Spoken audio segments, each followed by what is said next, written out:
Assalamualaikum warahmatullahi wabarakatuh. Hai teman-teman, nama aku Bunga Andrinitya Ramas, NPM 42322100036. Aku dari Universitas Widyatama, Program Studi Perdagangan Internasional. Jadi di video kali ini aku bakalan ngejelasin mengenai materi forecast pada mata kuliah aplikasi komputer perdagangan. Selanjutnya, apa itu forecast? Menurut Nasution, forecast adalah proses untuk memperkirakan kebutuhan di masa yang akan datang, meliputi kebutuhan dalam ukuran kuantitas, kualitas, waktu, dan lokasi yang dibutuhkan dalam rangka memenuhi permintaan barang ataupun jasa. Adapun faktor-faktor yang menjadi pengaruh pada pemilihan forecast penjualan, yaitu sifat produk dan metode distribusi. Nah, selanjutnya saya akan menjelaskan dan mempraktekkan cara membuat forecast dalam Microsoft Excel. Maka disimak baik-baik ya teman-teman. Jadi yang pertama kita lakukan itu kita buka dulu Microsoft Excel. Kemudian kita tulis bulan kurung 2022. Kemudian setelah itu kita tulis berat bersih dalam kurung kilogram. Lalu pada kolom D kita ketik lagi nilai F titik O titik B sama pakai dolar. Kemudian di bawah di baris kedua kolom B kita ketik bulan ini, lalu di kolom C kita ketik kumulatif, dan di kolom D kita ketik bulan ini, dan di kolom E kumulatif pada baris kedua. Lalu kita rapihkan. Setelah itu kita tulis bulan dari Januari sampai dengan bulan Juni. Februari, Maret, April, Mei, Juni. Selanjutnya Google, kita cari bps.go.id, kita pilih yang paling atas. Setelah muncul tampilan seperti ini, kita pergi ke publikasi. Lalu pada kata kunci kita ketik aja ekspor. Enter, dan kita cari ekspor luar negeri menurut kode HS pada bulan Juni sampai dengan dari Januari sampai dengan bulan Juni. Ini setelah ketemu kita unduh, lalu kita masukkan email terlebih dahulu. Setelah kita masukkan email, muncullah seperti ini.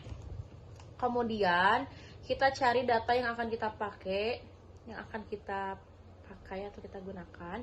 Di sini saya dapat data yaitu live trees and other plant, but through food and the hair and flower, and yaitu yang nomor 6 ya. Di situ jadi saya copy semuanya dari bulan Januari sampai dengan bulan Juni, lalu saya paste pada Excel. Lalu selanjutnya kita akan mencari subtotal dengan rumus sama dengan subtotal buka kurung 101.2, kita drag dari bulan Januari sampai dengan bulan Juni, lalu kita enter. Nah, lalu setelah itu kita drag lagi ke samping. Setelah kita menemukan subtotal, kita akan membuat diagram yang kita pakai itu Nah, setelah muncul kita pilih select data, lalu kita drag aja dari baris kedua sampai dengan baris ke-9, dari kolom A sampai dengan kolom E.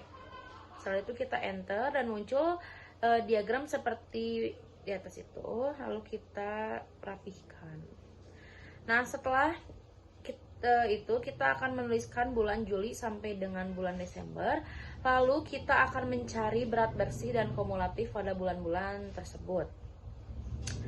Yang pertama itu bulan Juli, kita pakai rumus yaitu sama dengan loges kurung buka, kita drag dari Januari sampai Juni, lalu kita enter dan muncul angka-angka seperti di atas itu. Selanjutnya kita drag aja ke samping sampai dengan kolom D, tapi untuk kolom C nya kita hapus aja. Lalu selanjutnya di baris ke-12 kita akan memakai rumus sama dengan kita klik yang B11 bintang B9, lalu kita enter, lalu kita drag lagi ke samping.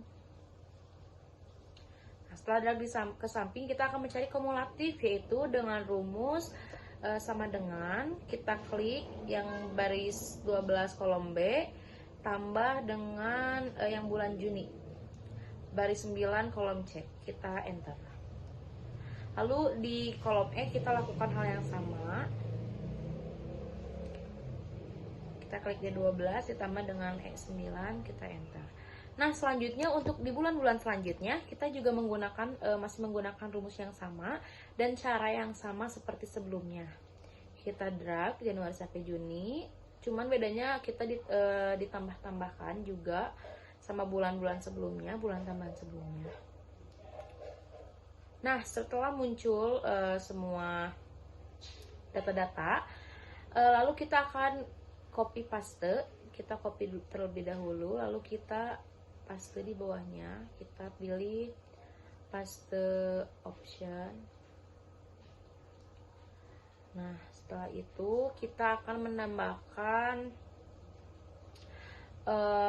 kolom, yaitu dengan cara kita klik kanan lalu insert dan klik seperti itu. Nah, di sini tuh kita akan mencari growth atau pertumbuhan dari setiap bulannya. Kita akan mencari growth.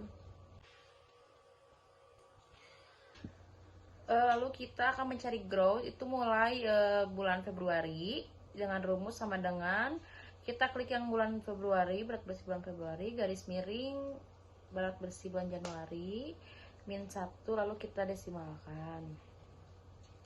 Setelah itu kita drag sampai bulan Juni, lalu pada bulan Juli, Agustus, September, Oktober, November, Desember kita menggunakan rumus yang sama. Itu sama dengan kita klik berat bersih, garis miring, klik berat bersih bulan sebelumnya, lalu kita -1 kurang 1.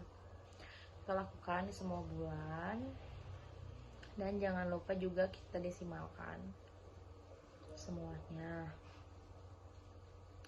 Oh iya, kenapa pada bulan Januari kita tidak menghitung growth? Karena Januari itu bulan pertama, jadi itu tuh dasar pertumbuhannya. Jadi kita tidak dapat menemukan growth atau pertumbuhan pada bulan Januari. Selanjutnya, setelah semuanya data lengkap, kita akan mengubahnya menjadi persen dengan klik itu, dan 2 angka di belakang koma, maksudnya, maaf. Selanjutnya kita menghitung lagi growth pada nilai of FOB bulan Februari. Kita menggunakan rumus sama dengan, lalu kita klik nilai of OB garis miring nilai of OB yang Januari -1 juga, kita enter. Dan jangan lupa juga tetap kita desimalkan. Setelah itu kita drag, lalu untuk bulan Juli, Agustus, September, Oktober, November, Desember itu menggunakan rumus yang sama seperti sebelumnya.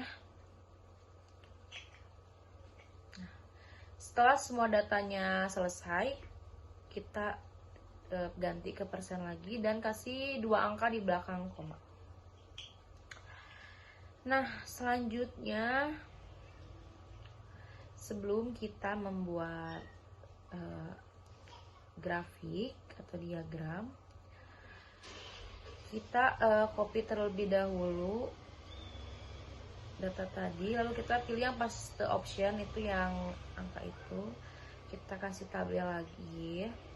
Di sini kita hapus yang tidak perlunya, karena di sini kita akan bikin diagram atau yaitu. Nah, setelah data-datanya tersusun dengan rapi, kita pergi ke insert, lalu kita tambahkan yang itu, kita pilih diagram itu, kita pilih select data, kita pilih dari baris 48 sampai dengan baris 61 dari kolom A sampai dengan kolom E, lalu kita oke dan selesai sudah. Nah, diagramnya sudah kita buat.